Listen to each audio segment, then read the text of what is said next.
and then they disappeared. And a beeper went off. Is it their savior? Is it their backup? Is it their last hope? After all, she's been here all along, apparently. Let the MCU retconning begin.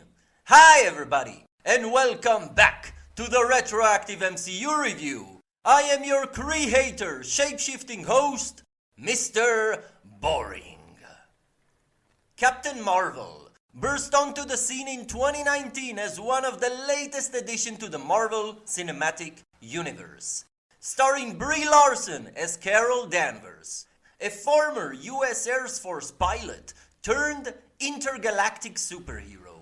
We can safely say that Carol Danvers put the super in superhero.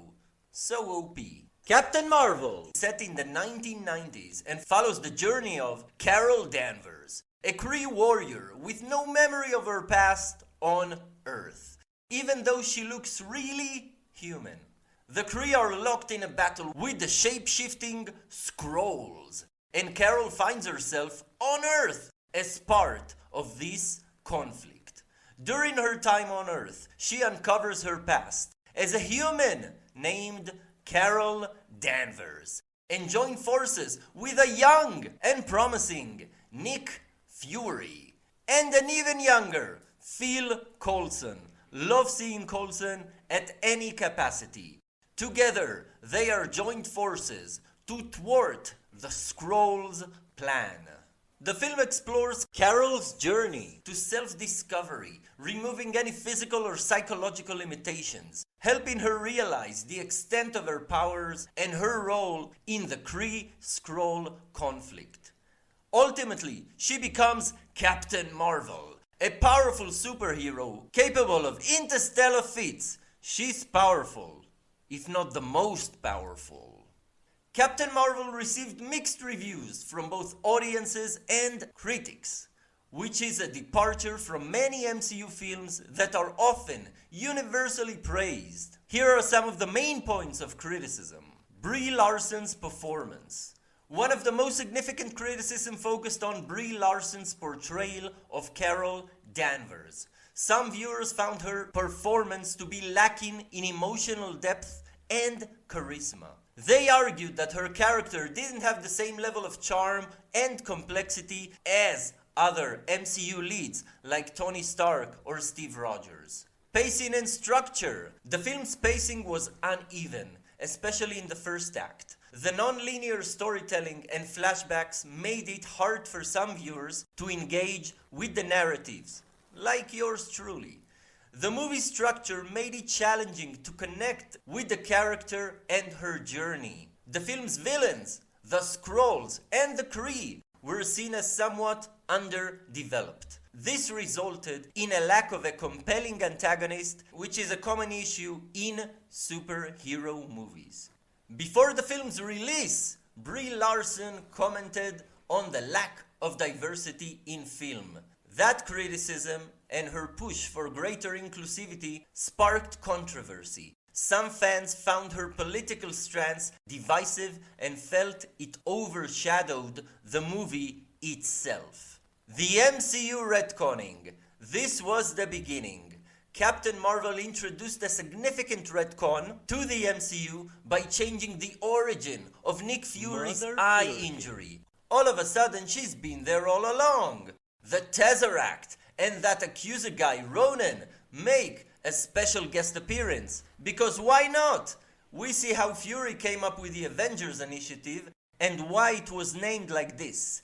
Going back and adding pieces in the far past so they can perfectly or not so perfectly fit into our present seems like pushing it too far and hampers the MCU's continuity as a whole. The Tesseract, an immense powerful cosmic artifact, is sought after by Ronan the Accuser, a crazy lot who plans to use its destructive potential to further his radical agendas. Where have we seen that before?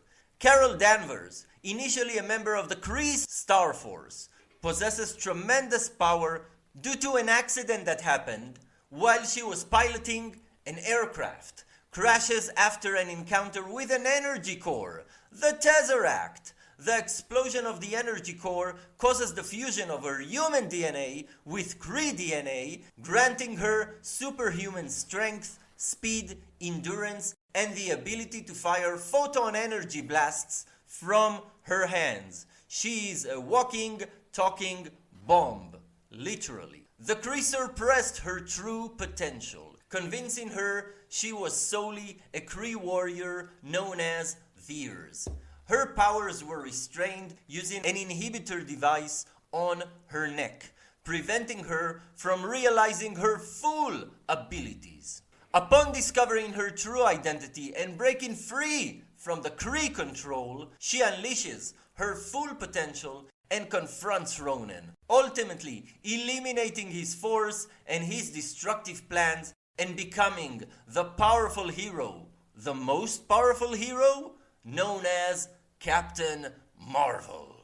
Despite the criticisms, Captain Marvel was a commercial success and an important step forward. Captain Marvel grossed over $1.128 billion worldwide, making it one of the highest grossing films in the MCU. It featured a female superhero in the lead role and marked a significant move towards more diverse representation within the Marvel Universe. Additionally, the film played a crucial role in the bridging narrative gaps between other MCU movies, using the mighty superpower of Retcon.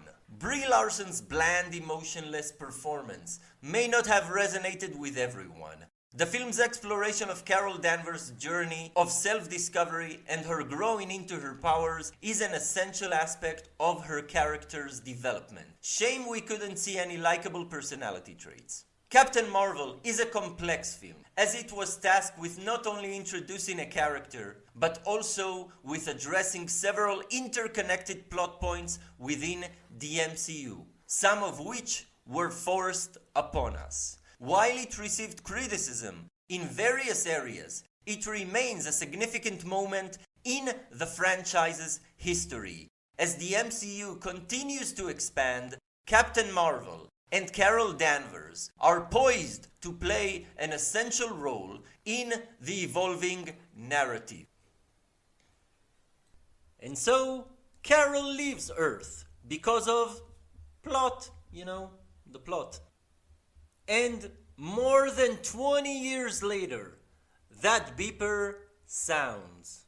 Carol shows up back on Earth with just one question on her mind. Where's Fury? So, is Carol Danvers Captain Marvel, the savior of the MCU? Well, not really. Well, that's it for today, folks. Thank you so much for watching. Be sure to like this video, share your comments down below, and subscribe to Mr. Boring. Or else, I'll come to your house and shapeshift into your dog. And as always, you can check out some more boring videos right now.